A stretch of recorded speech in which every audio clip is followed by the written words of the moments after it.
Bienvenido, quien les habla el profesor Piero Guillermo Saldívar Cuilla.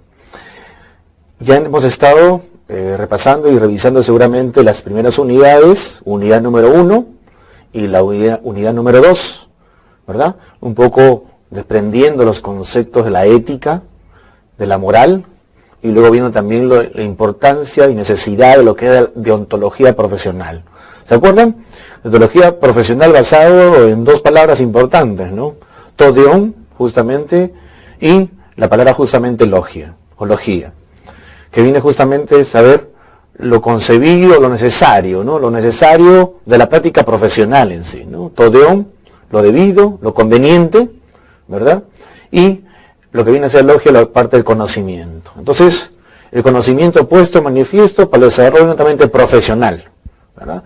Lo que tiene que ver un ser humano, con la ética, con la moral, lo que se desprende de su actividad netamente profesional y también obviamente como persona, ¿no? Ahí tenemos en esta unidad, dice ahí, la ética en el desarrollo de la actividad profesional. Ética en el desarrollo, obviamente, el desarrollo de la actividad profesional refiere justamente a todo este desenvolvimiento deontológico, ético y moral, pero puesto en práctica en la actividad netamente profesional. Dice que un ser humano, manifestábamos justamente dentro del desarrollo biopsicosocial, ¿verdad? Espiritual y social, que es la temática actual de lo que tiene que entender y comprender el ser humano, busca justamente el proceso de la perfección, busca enterarse, busca enfocarse en el proceso de la perfección, como persona, pero también visto como a nivel profesional, o visto como un profesional. De nada vale ser un profesional si no tenemos ética y valores. Quiere decir que estamos libres, sin defensas, a mañana percibir procesos de la corrupción, ¿verdad? O mañana confundir a las personas por ser, ya sea contadores, abogados, administradores, ingenieros, comunicadores sociales, periodistas, psicólogos, educadores, qué sé yo. Y ponemos justamente un ejemplo, una experiencia, ¿no? ¿Qué pasa si mañana yo puedo ser la mejor persona, quizás el mejor papá que ustedes conozcan, que hayan visto en este país, pero como profesional de repente quizás me falte competencias, quizás personales, sociales, quizás, ¿verdad? Quizás no me desenvuelvo bien como profesional, no desarrollo mis prácticas interpersonales como debe ser, o quizás soy una persona que está desarrollando factores de la corrupción, ¿verdad? Puedo ser una gran persona, un gran padre, pero quizás no un gran profesional. Entonces, tenemos la primera figura, ya la habíamos visto la semana que pasó con respecto a la primera y segunda clase de la segunda unidad, o la primera y segunda unidad respectivamente, ¿no? Y veíamos justamente este proceso de evolución, ¿no? El proceso de evolución que tiene el ser humano. Y decíamos que ya no estamos pues en ese proceso de Homo sapiens sapiens, sino también estamos en este hombre, este nuevo hombre que ha centrado en los factores netamente tecnológicos, ¿no? En los factores virtuales, como es este ejercicio, esta práctica, como esta actividad que estamos haciendo netamente virtual, ¿no? Netamente a distancia. Entonces, por ejemplo, como ustedes ven, decíamos que el ser humano tiene que llegar a completar todas estas temáticas, ¿no? Y justamente ponerse a prueba de nuevos conocimientos. ¿Por qué? Imagínense, ¿no? Así como existe el virus, existe obviamente los antivirus, ¿verdad? ¿Quién está detrás de esos virus, por ejemplo, ¿no? ¿Quién está detrás de ello? ¿Verdad? Esos antivirus, quizás no sea la misma persona que se encuentra detrás de ello. ¿Cuál es el interés de ello, ¿no? ¿Cuál es el interés que aparezca en tus páginas, en tus computadoras el virus? Justamente quizás el negocio, ¿verdad? El negocio quizás, ¿no? En fin, entonces hay que estar de acuerdo a la nueva tecnología, a las nuevas temáticas, a las nuevas tendencias. Ese es el hombre también central de la competencia, porque uno de los temas también que corresponde a la temática de hoy está basado también en las competencias, ¿no? Cómo las competencias pueden ser un factor de desenvolvimiento. Luego tenemos, decíamos, un poco revisando lo que habíamos visto en las primeras unidades, tanto la unidad 1 y 2, tenemos acá esta pirámide, justamente, un poco reforzando, viendo justamente la cúspide, que es resultados, ¿no? Las universidades son distintas, las personas y los profesores son distintas, pero depende mucho de cómo usted principal final. Todo lo que ha aprendido y lo que no ha aprendido, ponerlo en práctica. Ese es el resultado, en todo caso, de un profesional. Ese es el resultado de usted, de lo que le han propuesto en la familia, ¿no? En ese ambiente colorido y simpático, va a ser su comportamiento. Entonces veremos los resultados. Y decíamos, a partir de esos valores, creencias y seguidamente expectativas, actitudes, sentimientos y pensamientos que debe tener todo ser humano, como ser humano en sí, y también, como corresponde, llevar las prácticas en desarrollo profesional, como corresponde también. Acá tenemos un poco revisando, haciendo hincapié en lo que hemos visto en las primeras unidades, tanto unidad 1 y 2. Acá, la definición y las semejanzas que tiene, ¿no? La moral que está centrada, obviamente, en conjunto en normas que son de la sociedad, se encarga de transmitir la misma sociedad de generación en generación, ¿no? La sociedad está incluida en la familia, la sociedad está incluida en la comunidad, quiere decir la familia, el colegio, la escuela, la universidad. Esa es la cuestión social, ¿no? Esa es la cuestión, el mundo, la tecnología, es como utilizar justamente la tecnología para hacer algo malo, ¿no? Como pasa, por ejemplo. Entonces ahí justamente se encarga el famoso desarrollo de la moral que está centrado en la sociedad.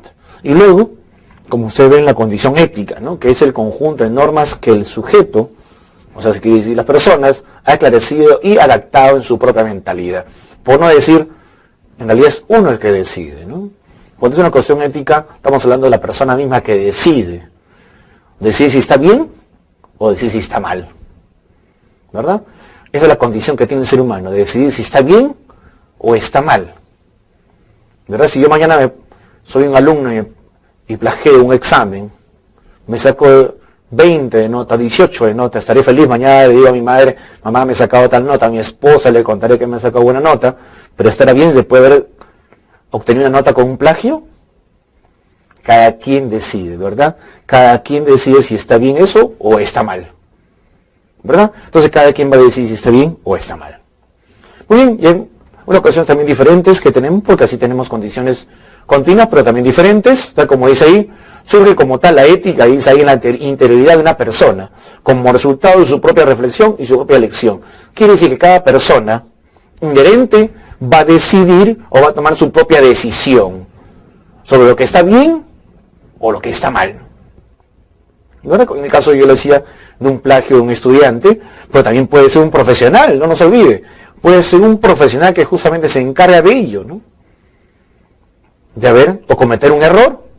Mañana como un profesor, imagínense que reciba, como de repente he escuchado más de una vez en el colegio, el panetón o el champán, siendo un profesional de alto nivel porque es un docente, o que reciba un profesor universitario, que es un catedrático, reciba, qué sé yo, una nota, ¿no? De repente a un perfume, una colonia, un dinero extra, ¿no? Entonces, este es el gran problema, ¿no? Depende de cada persona. Puede decirme el profesional, caramba, yo necesitaba, por eso utilicé o por eso decidí aceptar ese dinero. Por eso depende de cada uno entonces, ¿no? Y la moral, pues una diferencia enorme, pues que es lo que en realidad no es la sociedad, ¿no?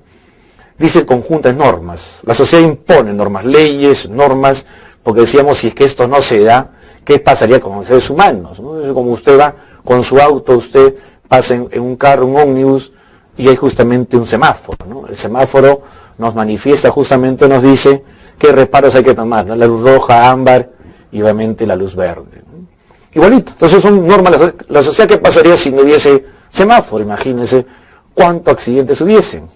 Si ya con semáforos hay accidentes, si ya se le dice, por ejemplo, a una persona, y eso pasa con profesionales, ni siquiera estamos hablando de personas en común que no son profesionales, ¿no?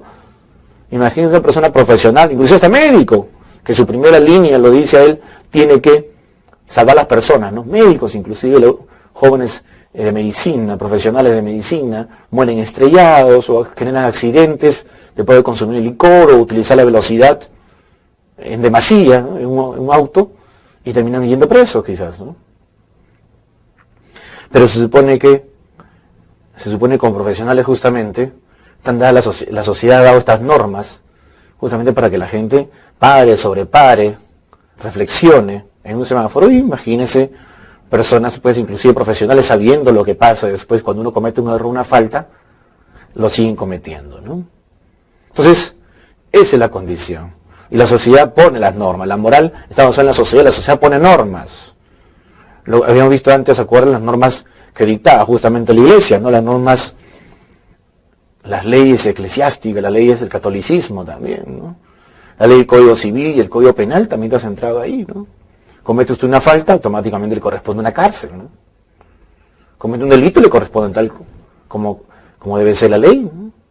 Y ahora el problema está ver después la cantidad de tiempo, espacios, en fin. Entonces, eso corresponde. Y eso es la sociedad dicta normas, ¿no? Y las normas y las leyes deben ser cada vez más fuertes, sobre todo si la gente sigue cometiendo el mismo delito. Y cada vez las penas son menores. A contrario, más bien desde las penas, como corresponde las penas mayores, ¿no? Y aquí está, entonces dice la ética profesional, tal como se ven, dice ahí, actividad personal, ¿no? Puesta en un servicio de una manera estable y honrada al servicio de los demás y en beneficio propio e impulso de la propia vocación y con la dignidad que corresponda a la persona netamente humana, ¿no? Entonces, está basado en el ejercicio de un profesional, ya sea un ingeniero, un profesional basado en la comunicación, un periodista, cualquier actividad profesional que se centra en la actividad profesional debe estar justamente señalado acá, ¿no? Un árbitro de fútbol, por ejemplo, también puede ser. Un profesional, un jugador de fútbol. Mañana, ¿qué pasaría? ¿No? Porque a veces se refiere a profesiones directas, ¿no? O trata de definirse a profesiones ya directas, como decir un abogado, un contador, ¿no? Pero también puede ser un profesional del fútbol, ¿no?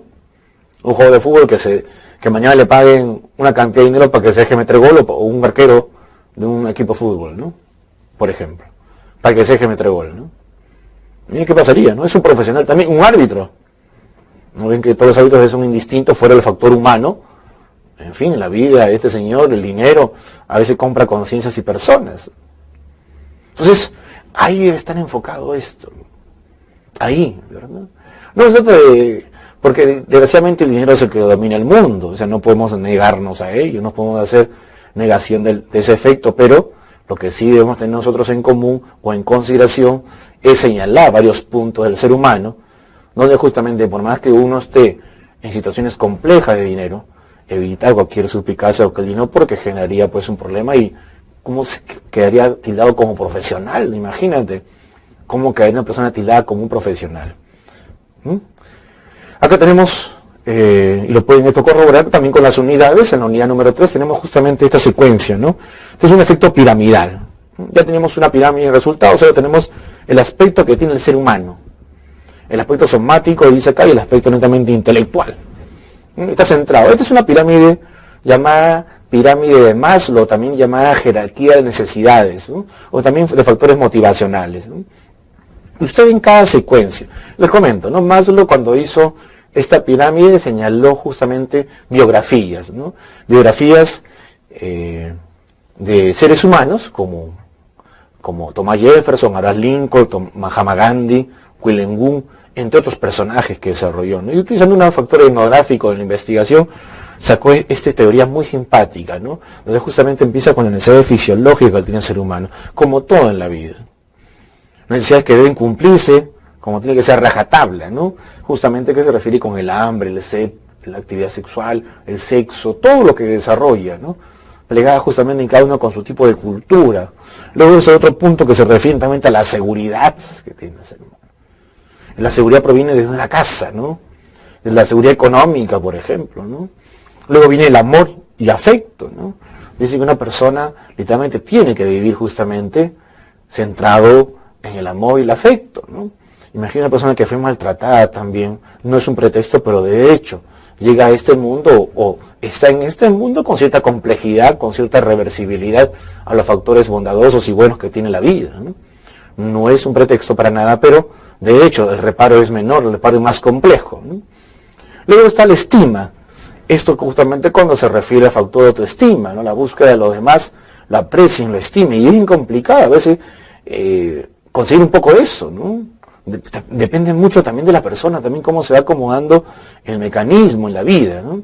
Y luego dice la autorrealización, ¿no?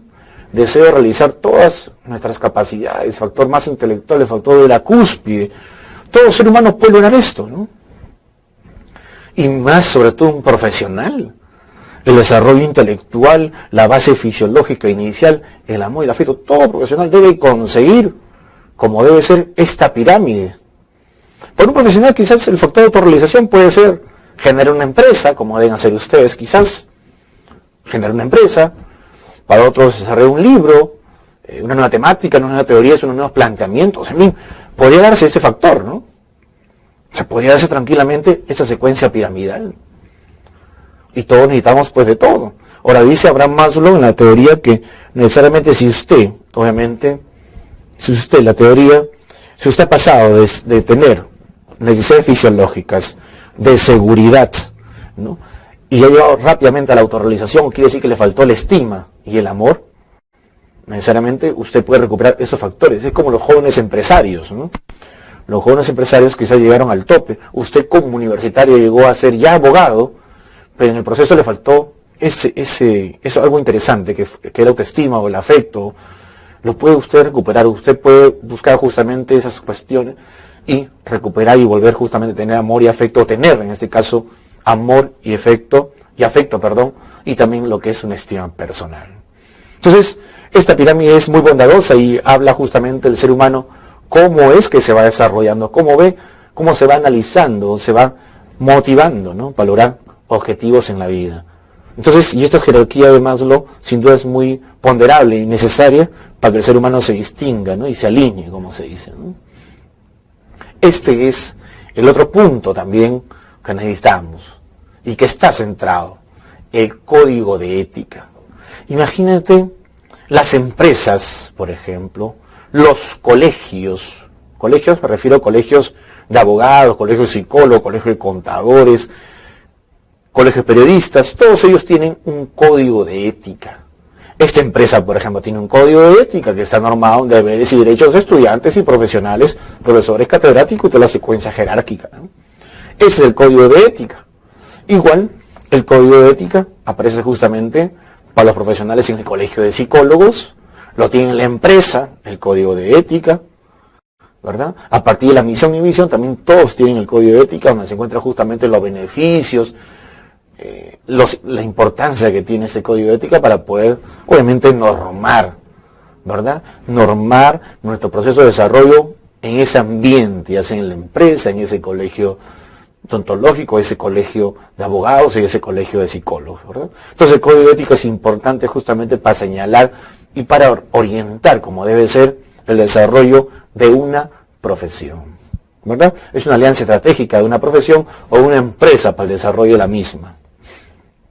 Acá, por ejemplo, encontramos la definición, ¿no? Tal como dice ahí, un código de ética fija normas que regulan los comportamientos de las personas dentro de una empresa o una organización.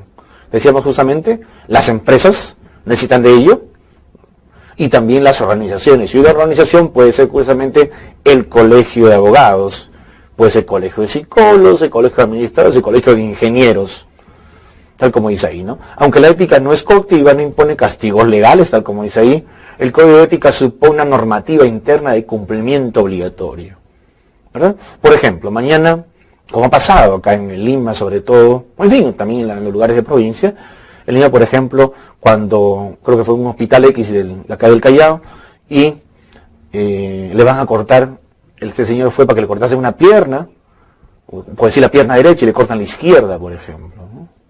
¿Qué pasó entonces ahí con estos médicos, ¿no? ¿Quién se equivocó? ¿Cuál fue el error? ¿O quiénes se equivocaron, por ejemplo? Pero ahí hay profesionales, hay enfermeras, hay enfermeros, hay médicos. Entonces, ¿cómo fue? ¿Qué pasó? Va porque le cortan la derecha y le cortan la izquierda. Y al último le cortan las dos. Increíble. Se supone que este médico, que es la cabeza principal de una operación, se supone que fue retirado, sancionado en su propio colegio, ¿no? Que deberían haberle quitado, por ejemplo, la licencia, o había quitado justamente descolegiarlo, si quieren utilizar la palabra de sacar la colegiatura, ¿no? Entonces, miren pues todo esto, ¿no? Entonces, eso es una referencia, eso es una necesidad, es una problemática del ser humano. Claro, lo único malo también que a esto, ponemos la coma y punto y coma que dice, o se le hace juicio después al Estado y el Estado paga, cuando en realidad debe pagar justamente la misma persona que cometió ese error o el conjunto de personas que cometieron ese error garrafal de por vida a una persona. Entonces miren, ¿no? Esto es necesario, las normas, que está fijado justamente como dice ahí, en empresa, organización. Las empresas entonces están desarrollándose este tipo de cosas y también las organizaciones, como decíamos, el colegio de médicos, el colegio de abogados, el colegio de psicólogos, están también en esa temática, ¿no? Muy bien, tal como dice ahí, los objetivos, tiene objetivos el código de ética, y tal como manifiesta es establecer el marco que define las relaciones entre colaboradores, proveedores, distribuidores, socios de negocios, clientes, autoridades, aportando elementos justamente para garantizar la transparencia e integridad de una organización. Entonces ese es el objetivo importante y necesario que tiene justamente este código de ética. Y como le digo, el código de ética es necesario e importante en todas las empresas e instituciones y organizaciones. En todo lugar se va manifestando ello para poder ahí garantizar, como dice ahí, la secuencia de las normas, ¿no? Con la de una empresa, una universidad, una organización, X lugar. Importancia, tal como dice ahí, un código de conducta humana a la empresa y a sus integrantes a un mejor desarrollo. Y actualizando su imagen, obviamente mejorándola, la cuestión personal, comportamientos con los más altos estándares de etiqueta profesional, y así todo lo que corresponda, ¿no? Tal como dice ahí su modelo de conducta, ¿no? Lo que debe tener un profesional, por ejemplo, adscrito a un colegio, ¿no? En mi caso como docente, adscrito justamente al colegio de profesores también, ¿no? Entonces ahí también debe estar normado el proceso o el desarrollo. Y ahí Dios está también indicando que debo cumplir, cuáles son las normas, mis deberes y también mis derechos. Claro, porque en la temática, cuando uno va a presentar su trabajo, también le piden su código de, obviamente, de colegiado, si es un profesional colegiado, ¿no? ¿Verdad? Un profesional colegiado. Y en una empresa, pues, la cuestión práctica es saber y reconocer todo lo que se va desarrollando, todo lo que está normado, todo lo que se hace justamente dentro de las normas que tiene la institución, ¿no? Y eso demanda justamente a conocer, literalmente, el código, obviamente, de ética de una empresa o una institución. Ahí está. Esta es la estructura, ¿no? Ahí lo tienen ustedes, universal, obligatorio, en absoluto. Y que también se pueda pasar, se pueda traspasar también, ¿no? Ahí está entonces el código de ética. El código de ética es universal, obligatorio, en absoluto. Y es momentáneo, circundante, ¿no? También, entonces también porque dice, puede ser cambiante también, ¿no? Es universal, obligatorio, absoluto, pero también puede ser, obviamente, cambiante. Es el código de ética, ¿no? Que también puede ser, obviamente, cambiante. Alcanza, tal como dice ahí, para todos de una organización reviste gran importancia, ¿no? Que todos sus colaboradores asuman en forma permanente en todas sus actuaciones la práctica de los valores corporativos, principios y comportamientos éticos que tiene, obviamente, el código. Entonces, justamente ahí nos basamos nosotros, ¿no? El código tiene una pertinencia, el código tiene una realidad.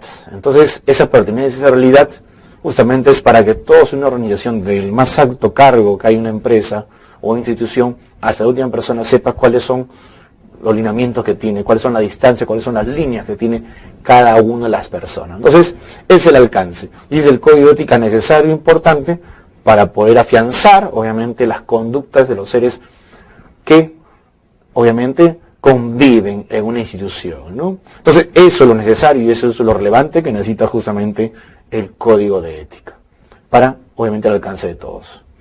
Audiencia, tal como dice ahí, el código de ética debe ser una guía de actuación por excelencia para cualquier institución y colaboradores. Claro, pues porque detrás de eso hay un proceso de evaluación, ¿no? Detrás de eso hay una producción, detrás de eso hay necesidad, que son obviamente normas que están o que deben estar ligadas para que el propio ser humano pueda ocuparse, o pueda distanciarse, o pueda reorientarse, ¿no? Entonces, ese es lo necesario e importante del código de ética. A unas funciones que tiene, ¿no? Tal como debe ahí, hay funciones que tiene cada código de ética. Como le digo, puede ser que la empresa sea distinto, ¿no? ¿Verdad? Esas son funciones de manera genérica, ¿no? Ya cada empresa adecúa, acorde a sus necesidades, de acuerdo a sus instancias, de acuerdo a lo que quiere, cada empresa va a adecuar, cada colegio médico, cada colegio de abogados, de psicólogos va a adecuar a lo que era conveniente, con su temática científica, tecnológica, sociológica, y todo lo que demande es que se va a anclar este funcionamiento de código de ética. En nuestro caso no, o mira, en este caso mejor decirlo de manera general o genérica, ¿no? Es como vamos a referir estas funciones del código de ética, ¿no? Tal como dice la primera, dice ahí declarativa, ¿no? Justamente formula valores fundamentales sobre los que se basa determinada ética profesional, ¿no? Entonces, claro, hay que poner entonces, como habíamos quedado la semana pasada, o en la unidad número 2, justamente viendo los valores, por ejemplo, ¿no?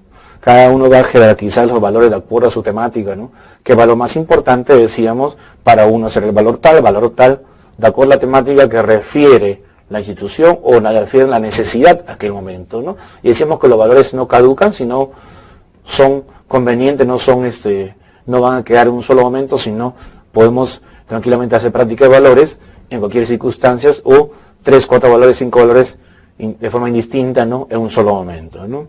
Luego está ahí identificativa, dice ahí, permite dar identidad y rol social a una profesión.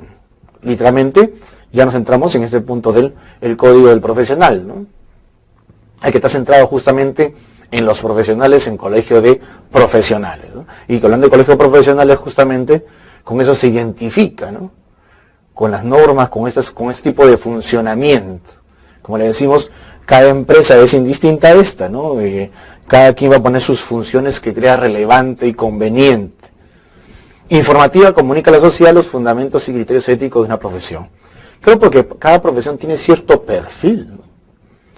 Tiene ciertas competencias, cierto perfil que no tiene de repente otra profesión, ¿no? Por ejemplo, un médico, literalmente, de forma general puedo decir que está hecho para salvar vidas, ¿no? Un psicólogo, literalmente, puede estar hecho para apoyar las conductas de las personas. Estamos hablando de manera general, ¿no? Un abogado, para hacer la defensa de la persona. Y así sucesivamente. Entonces, eso es lo que remarca necesariamente, obviamente, al profesional, ¿no? Que entonces cada quien va a remarcar, ¿verdad? Según la especialidad, su perfil idóneo, su perfil de línea, ¿verdad? Su perfil de logro, y eso es lo que el comportamiento de cada uno de los seres humanos. Luego dice discriminativa, ¿sí?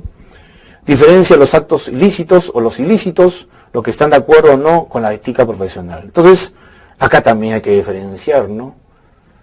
Y yo pienso que todos los colegios, ya sea de abogados, los colegios profesionales en sí, deben ser esto, tomarlo también de forma más directa, más dura, ¿no? Porque inclusive a veces cuando uno comete un delito, una falta, a veces son sanciones casi menores, cuando los códigos de ética de los colegios son bien dirigidos. O sea, quiere decir que se sabe muy bien cuáles son las faltas, o sea, las faltas sobre todo graves, pero a veces parece que pasa esto muy rápido, pasa de manera normal, que no se ve realmente si son expulsados o no de los colegios médicos, colegios de profesores o colegios de psicólogos, ¿no? Hay que ver la expulsión realmente, porque hay profesionales, obviamente, que no corresponde o se equivocó en la profesión o actuó de manera indistinta, ¿no? Por no decir de manera deshonesta, ¿no? Con la práctica, con la praxis, obviamente, académica, la praxis de su propia profesión, ¿no?